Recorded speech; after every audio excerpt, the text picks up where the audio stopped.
Ah, salut Étienne, salut Karine, comment ça va? Ben ça va, ça va. Ça- Bonjour Agnès, ça va bien, ça va bien. On manque un peu de contacts sociaux, mais ça va. Oh, mais même à distance, on en a quand même un petit peu, non? Oui, on en a beaucoup par écran, oui, c'est vrai. Alors Étienne, qu'est-ce qui change pour toi en cette période un peu spéciale? Un peu plus de réunions que d'habitude encore, ce qui est quand même pas mal, avec énormément de réunions internationales, ce qui est assez surprenant, parce qu'en fin de compte, les contacts internationaux se sont fortement multipliés, parce que tout le monde a pris conscience tout d'un coup qu'en fait, on pouvait communiquer beaucoup plus facilement, il ne fallait pas spécialement prendre un avion, etc. Donc, enfin, je me retrouve pratiquement avec des réunions tous les jours au niveau international, ce qui est un peu, tout à fait, enfin, un peu, oui, tout à fait surprenant, on va dire ça comme ça, Ça, sans s'app- aucun déplacement, ce qui est quand même assez incroyable. Ça s'appelle voyager dans sa chambre, ça? Oui, c'est vraiment la chambre là. Par contre, j'en connais bien la couleur des murs, hein, là, y a pas de problème. J'aimerais bien un peu changer d'environnement. Mais ce qui est très très chouette, par contre, c'est qu'on parvient à voir énormément de gens. Parce que en très peu de temps, paf, on se retrouve avec un groupe de 25, de 30 personnes en face de soi. Tout ça sans bouger, toujours sur le même siège. C'est un peu étonnant. Et ce qui est aussi assez chouette, c'est qu'au niveau de l'équipe, en fin de compte, j'ai énormément de mal de voir tout le monde à la fois.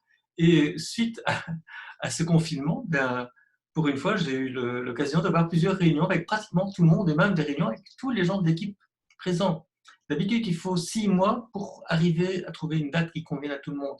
Ici, en quelques jours, pouf, tout le monde était là. Ça, c'est vraiment un très grand changement. Ouais, c'est positif, tu dirais donc. Oui, de ce côté-là, c'est vraiment positif et ça permet quand même d'avoir une réunion qui donne la parole à tout le monde, ce qui n'est pas non plus tout à fait courant. Généralement, les gens sont là, ils font leur boulot, et puis on est censé savoir ce qu'ils font. Mais ici, au moins, là, ça permet de voir un peu et chacun peut poser les questions qu'il a envie. Ça change un peu de la réunion journalière qu'on a habituellement. Ici, on a une fois par semaine, mais la réunion dure pratiquement 2 heures. Donc là, on a de quoi échanger. Très bien. Et toi, Karine, il y a des changements Ah, par mais rapport à la gestion du labo? oui, au laboratoire, on a dû s'adapter, évidemment, pour garder les règles de distanciation sociale, pour garder les règles imposées par l'UCL aussi. Mais donc, on s'est bien organisé pour pouvoir continuer à travailler. Mais donc, il y a beaucoup de contacts à distance parce que certaines travaillent au laboratoire. Moi, je suis plus à la maison à gérer ça du domicile et donc beaucoup d'échanges par ordinateur, par téléphone. Et donc, oui, on a dû travailler un peu plus à distance avec celles qui sont confinées dans le laboratoire. Et pour les Et analyses, ça continue? voilà, les analyses, on s'est bien organisé, elles continuent. On est prêt pour analyser les miels du printemps. Ça commence à arriver, ça commence à bien rentrer. Donc, dans le laboratoire même, il n'y a pas de problème. On s'est organisé, on tourne à 3-4 pour les analyses. Maintenant, c'est la réception des miels qui a posé un peu plus de problèmes parce que jusqu'il y a une semaine, tout était vraiment fermé au niveau de l'UCL. Tous les accès étaient fermés. Les colis arrivaient très, très difficilement. Et donc, c'est ça que j'avais à un moment proposé mon adresse. Mais maintenant au niveau de l'UCL, ça se débloque. Donc, vous pouvez de nouveau envoyer les colis par la poste à l'UCL, à l'adresse du CARI. Ça va bien arriver au laboratoire. Et autre possibilité qu'il y avait déjà avant, c'était de déposer les miels au laboratoire. Alors là, c'est plus difficile parce que les visiteurs ne sont plus admis au laboratoire. Par contre, on a mis en place un petit dispositif sympa. Donc, on va placer à l'entrée de notre bâtiment, le bâtiment Boltzmann, on va placer une boîte à miel où vous pourrez déposer vos miels avec leur bon de commande. Et donc, cette boîte, on ne va pas la mettre tout le temps parce qu'il faut quand même la sécuriser pour ne pas que vos miels soient volés. Et donc, on va la mettre uniquement le lundi et le jeudi matin de 10 heures à midi et le mardi après-midi de 14 à 16 heures. Voilà.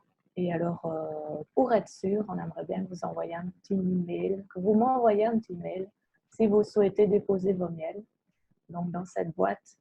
Et donc, envoyer un mail à mon adresse qui est qualité@cari.be.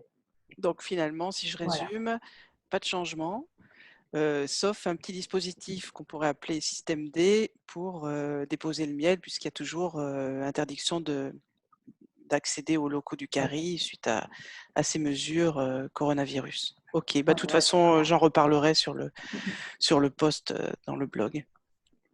Est-ce qu'on peut dire, Étienne, qu'il y aura un avant et un après pour toi par rapport à tout ce que tu as pu expérimenter pendant cette période-là?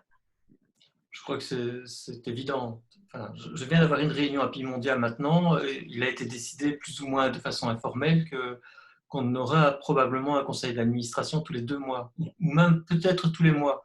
Alors qu'avant, on se voyait une fois tous les 6 mois. Donc, on est sur quelque chose qui change complètement de fréquence.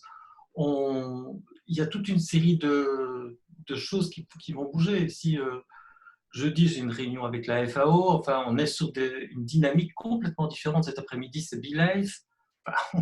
Enfin, tous les jours, on est sur une dynamique. Et alors, le fait qu'il faille plus se dépasser, on gagne du temps, on peut se voir plus fréquemment. Donc, il y a des projets qui se mettent en route.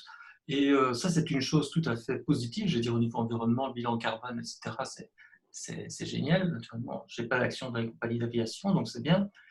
Mais c'est vrai que il faut vraiment revoir les choses et on est en train d'étudier aujourd'hui des formules complètement innovantes, même au niveau de la diffusion de l'information. Est-ce qu'on ne devrait pas faire justement des réunions à distance? Donc, quand on a une journée d'information comme on a déjà eu par le passé, est-ce qu'on ne pourrait pas travailler ça en vidéoconférence automatiquement? Donc, les gens qui veulent assister en direct, ils assisteraient. Et les gens qui sont très loin, ils pourraient suivre d'office tout ce qu'on fait. Donc ça pourrait donner, si on parvient à développer les outils qu'il faut, ça permettra de donner une visibilité beaucoup plus forte au travail qu'on est en train de réaliser. Donc ça, ce sont des pistes très très positives. Naturellement, il faudrait quand même qu'on puisse se voir parce que c'est quand même super sympa de pouvoir échanger en direct. Et là, ce sera vraiment un plaisir. Mais je crois que ça ouvre des portes énormes pour l'avenir en tout cas. Voilà, l'apiculture à l'ère numérique, quoi. Oui, c'est tout à fait, c'est évident. On est de plus en plus au niveau des ruches aussi. Là, on a eu une réunion la semaine dernière avec l'EFSA, justement pour parler de cette apiculture numérique sur des suivis monitoring au niveau européen. Là, c'est BeLife qui supporte ce projet au niveau de ce qu'ils appellent un Bee-Hub. Donc, tout ça est en train de se mettre en place. On est dans le numérique, hein. C'est incroyable, plus que jamais. Très bien. Je vous remercie tous les deux de votre petit point de vue sur la situation. Et puis, j'espère qu'on se reverra bientôt, même si on se voit souvent, mais au moins en direct cette fois-ci.